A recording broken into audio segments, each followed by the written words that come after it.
Friends, comrades, I thought that was a very interesting short film.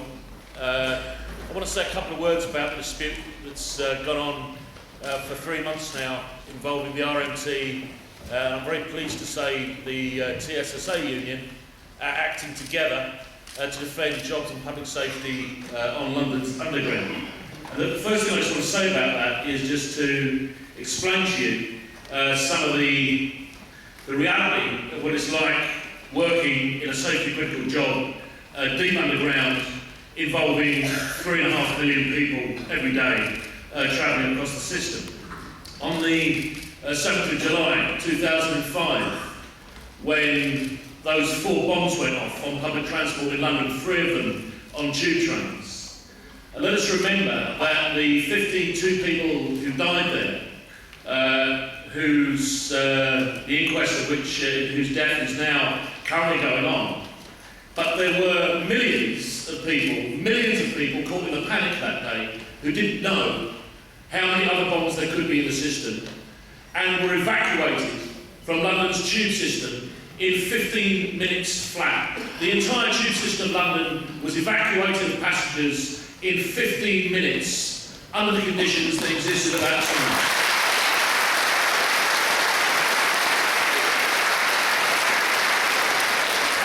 When a fire alarm went off because of escalator smoke at Oxford Circus Station, one of the busiest and deepest level underground stations in the centre of London, a couple of months ago, that entire station was evacuated in 4 minutes. Now, this is the job that we're trying to protect by taking the action that we've been taking for the last 3 months. Because sooner or later, it's not going to be a bomb that kills someone, it's going to be the panic caused by the fire, caused by the press of bodies, caused by the overcrowding, which is going to prove fatal.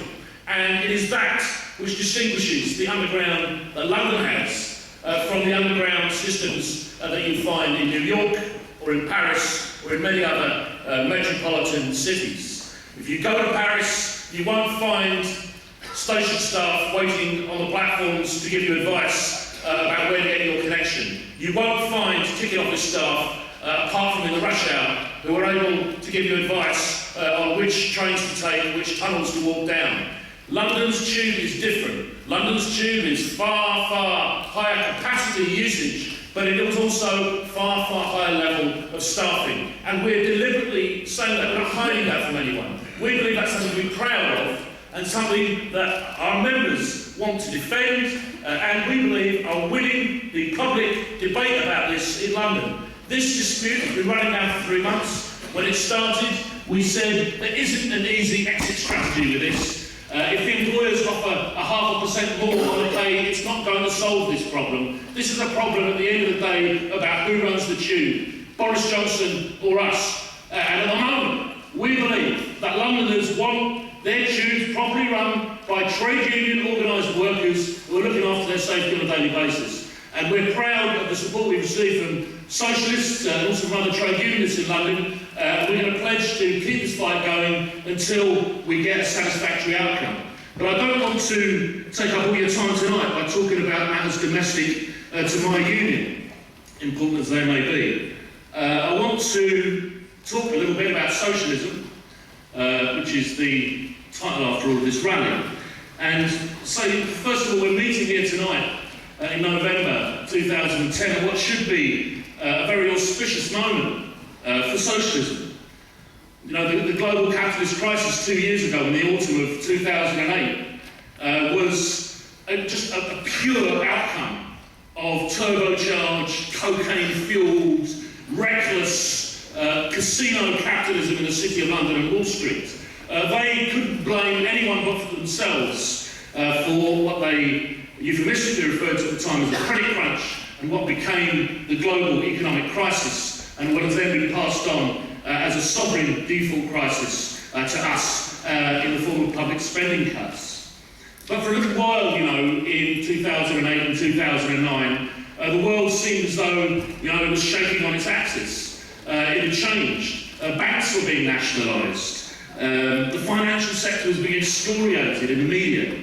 The Financial Times was recommending capital reading courses to its subscribers. But, of course, the reality was that there was no political change going on at all. This was just talk, this was just facade, this was just recuperation, while the bankers got ready to launch the onslaught which we're facing now, 2 years later, on the services which our members deliver and which you and your communities depend on. So we're not meeting here in a socialist Britain, we're not meeting in a socialist world, we're not even meeting here under a mildly social democratic British government carrying out broadly Keynesian solutions of counter-cyclical demand management. We're meeting here in November 2010 under an illegitimate Con-Dem government. Literally, a government of bastards.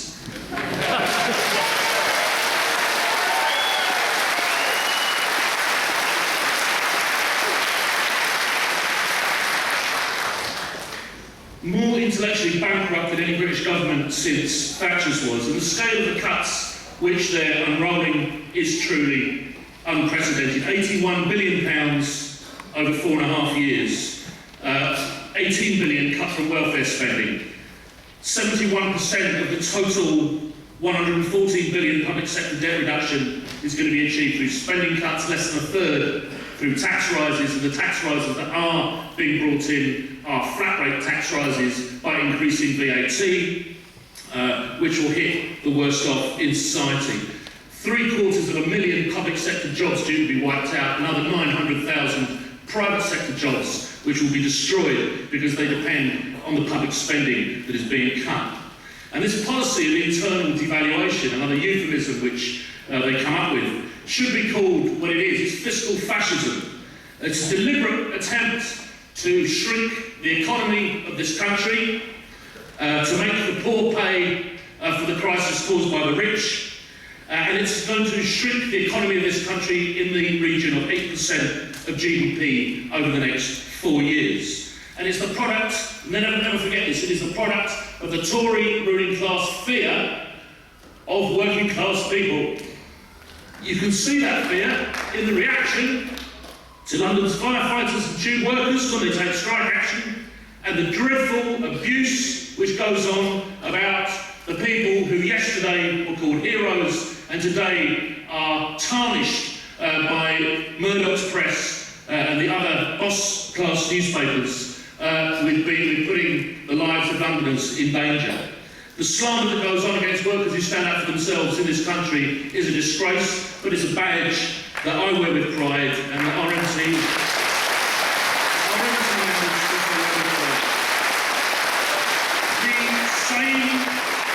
the only sane economic policy that can be pursued in a recession, which is to fight recession by creating jobs, by building houses, by creating growth, would have the effect of strengthening the voice of working class people in society. And it is for that reason, and for that reason mainly, that the Tories turn their back on any economic policies that involve growth and building the economy.